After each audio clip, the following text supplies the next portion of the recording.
Como melhorar o endométrio para quem está fazendo fertilização in vitro?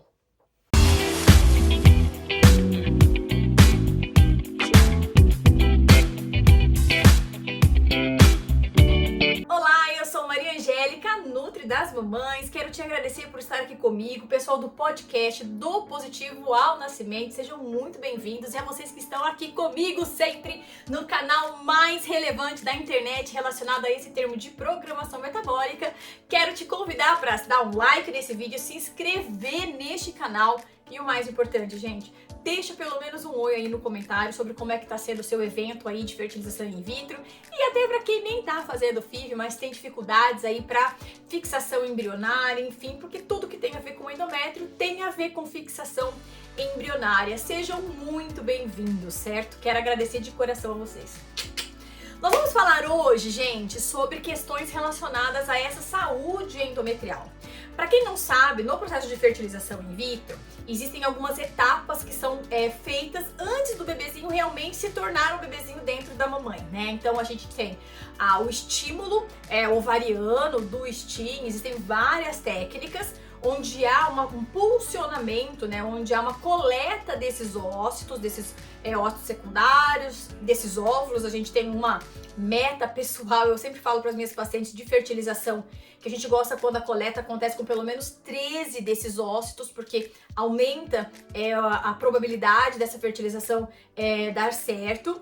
E depois disso, a gente tem o evento, então, de fazer a fertilização em nível dentro de um laboratório, e depois acontece a transferência, que pode acontecer a fresco, quando no mesmo ciclo da indução, então faz a indução, punciona os óvulos, faz a fertilização, espera evoluírem aí perto de D5, ou seja, de blastocisto, e depois faz a transferência. E uma segunda possibilidade onde há a transferência por criopreservação, que nós chamamos de TEC, onde o processo de transferência desse embrião não acontece no mesmo ciclo, ele é congelado, aí o médico junto com a sua equipe coordena um período de recuperação para essa mulher, para esse corpo, e aí acontece sim a transferência, que é por criopreservação. Transferência por criopreservação, que é a TEC, tá?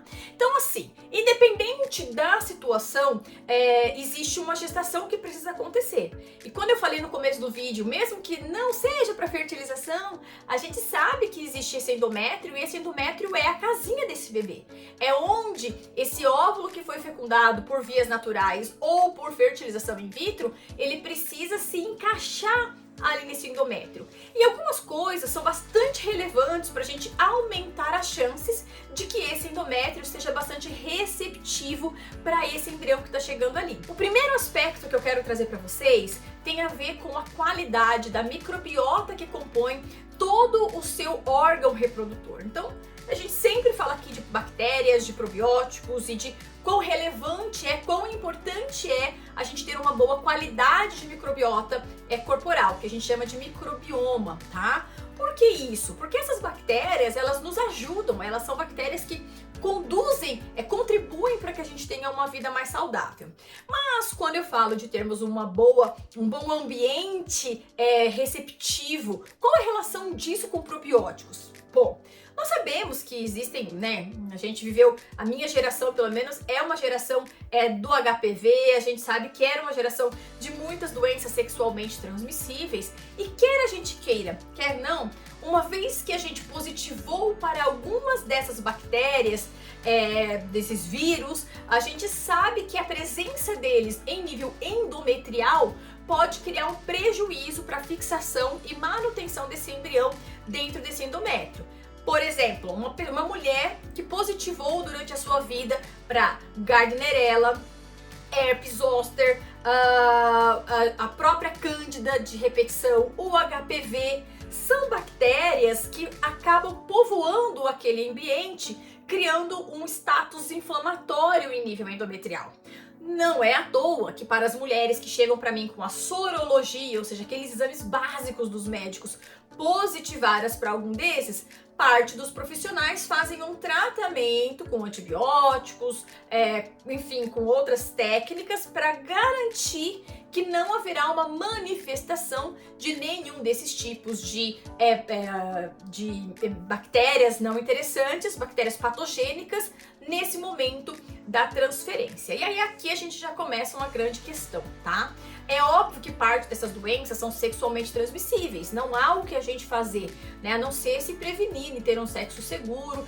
Mas uma dessas bactérias tão comuns é a própria Cândida, que a gente tem um vídeo aqui no canal falando sobre isso. Eu sempre falo na rede social sobre Cândida, porque é sim um grande prejuízo para esse ambiente endometrial. E a gente tem relação disso com o consumo de açúcares e carboidratos refinados e alimentos industrializados e baixa consumo de nutrientes importantes para aumentar a nossa imunidade e aí a gente gerar um equilíbrio, então, com essa Cândida, certo? Então, dentro do contexto de nutrição, que é o que eu faço aqui com vocês, nós vamos sempre pensar em aumentar a imunidade, controlar o que pode estar alimentando essa Cândida, e aí a gente cria um ambiente mais favorável, certo? Então, assim, primeiro aspecto para você melhorar o teu endométrio é garantir que toda essa microbiota endometrial seja uma microbiota favorável para a recepção desse bebezinho. O segundo aspecto que eu acabei de mencionar é em relação a fatores imunológicos, certo? O que nós temos hoje são muitas pessoas com muitas doenças autoimunes. O que isso quer dizer? Quer dizer que é o seu corpo lutando contra o seu próprio corpo. Tudo isso começa com uma ativação de células de defesa, de células brancas, que confundem o teu corpo, partes do teu corpo, com um agente agressor, que nós chamamos de anticorpos. Isso vai fazer com que, dentro de um cenário fisiológico, ou seja, dentro de um funcionamento certinho do teu corpo, a gente pode apresentar vários tipos de doenças. Doenças de pele, problemas na tireoide, doenças hepáticas, doenças pancreáticas. Então, todos os nossos órgãos podem sofrer ataques em relação a doenças autoimunes. E o que eu quero dizer com isso quando a gente pensa em fertilidade? O mesmo raciocínio. Muitas mulheres, por não conseguirem controlar a sua doença autoimune na pré-concepção, na pré-fertilização, a gente precisa alinhar doenças autoimunes.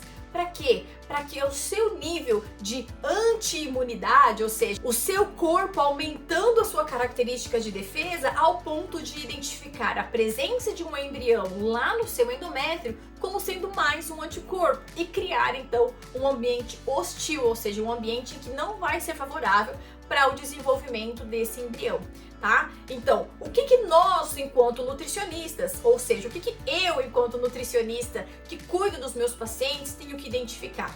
Na pré-concepção, quais são os fatores relacionados a essa imunidade e orientar qual é a estratégia nutricional que a gente pode adotar. Por exemplo, mulheres que têm alterações tireoidianas, existe o consumo da gliadina, que é um tipo de proteína que está dentro do trigo, que não é interessante para a saúde tireoidiana. Se você vai fazer fertilização in vitro e tem alterações na sua tireoide, não consuma trigo desde o momento em que esses folículos forem recrutados. Na verdade, não consuma trigo nunca, porque não tem como tratar a função tireoidiana com o consumo da gliadina, principalmente do trigo dos dias atuais. Tem um vídeo falando sobre trigo e infertilidade aqui no canal, um vídeo maravilhoso, recomendo você assistir também, tá? Existe um exame laboratorial que chama-se NK, células NK, que a tradução, né, o N e o K significa Natural Killer, que são células naturalmente assassinas. Ou seja, muitas mulheres que apresentam um aumento das células NK têm uma menor probabilidade de conseguirem um resultado positivo em suas gestações, sejam por FIV ou não. E isso tudo porque houve um estímulo do seu corpo para aumentar a produção das células NK. Não é interessante. Ajustamos essa alimentação, que tudo começa no seu intestino e na permeabilidade do seu intestino, tá? Por isso, gente, tem uma nutricionista para chamar de sua. Se você quiser saber como funciona o meu acompanhamento, manda um WhatsApp para o 995362802, DDD 41, que é aqui de Curitiba, que aí eu te mostro certinho como funciona o meu acompanhamento. Mas trate do seu intestino antes de entrar em um procedimento desse, para a gente aumentar expressivamente as suas chances aí de um resultado positivo. Um terceiro aspecto super relevante tem a ver com o blood flow, que é a circulação do sangue, tá?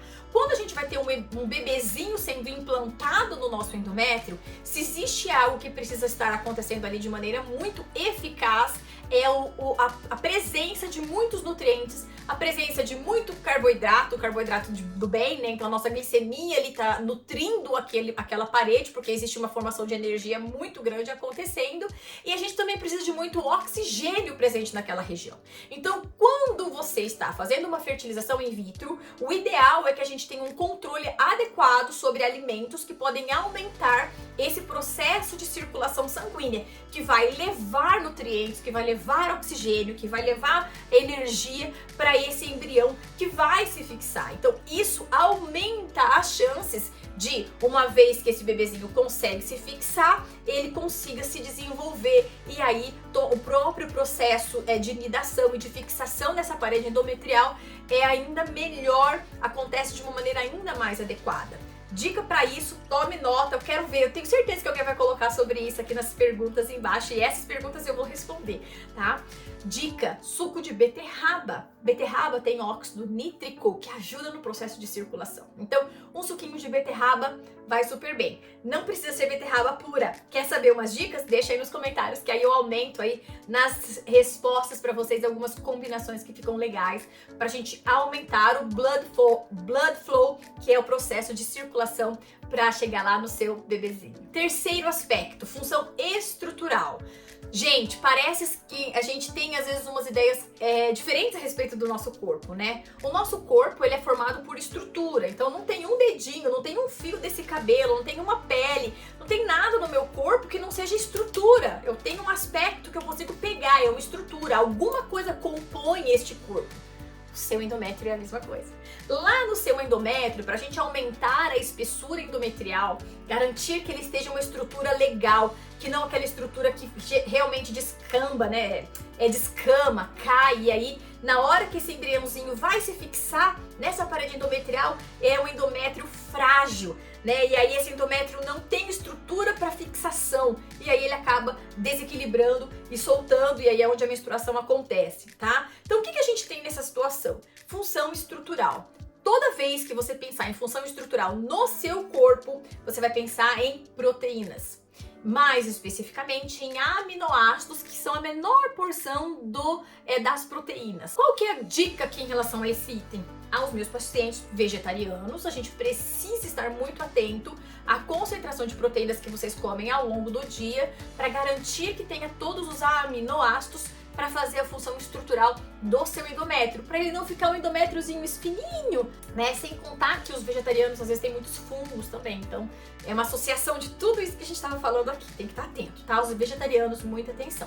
Mas para os pacientes que, tanto os vegetarianos como os não vegetarianos, a gente tem que ter um consumo adequado, então, desses aminoácidos, tá? Então, escolher proteínas boas, então proteínas oriundas de carninha de boi, carninha de frango, peixe, o próprio ovo. Atenção ao leite por conta da característica mais inflamatória, que a gente já tem aqui também um vídeo falando sobre isso. E aos meus pacientes vegetarianos e não vegetarianos, consumir uma concentração bacana das leguminosas, né? Que são os feijões, o mais variado, em combinações, em preparações diferentes, para a gente atingir a quantidade mínima de proteínas no dia e assim a gente ter uma condição boa para estrutura, né? Colocar o tijolinho em cima de tijolinho nessa função estrutural.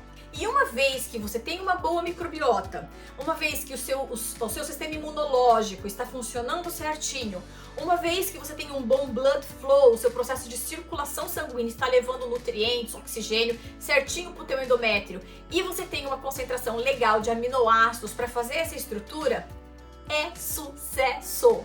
Não tem jeito, tá, gente? Então, são pequenos detalhes que aumentam expressivamente as suas chances de uma fertilização dar certo. Não basta você ir lá pagar o serviço do médico. Se você não tiver esses cuidados na pré-concepção, provavelmente o risco é muito maior de você não conseguir o seu positivo.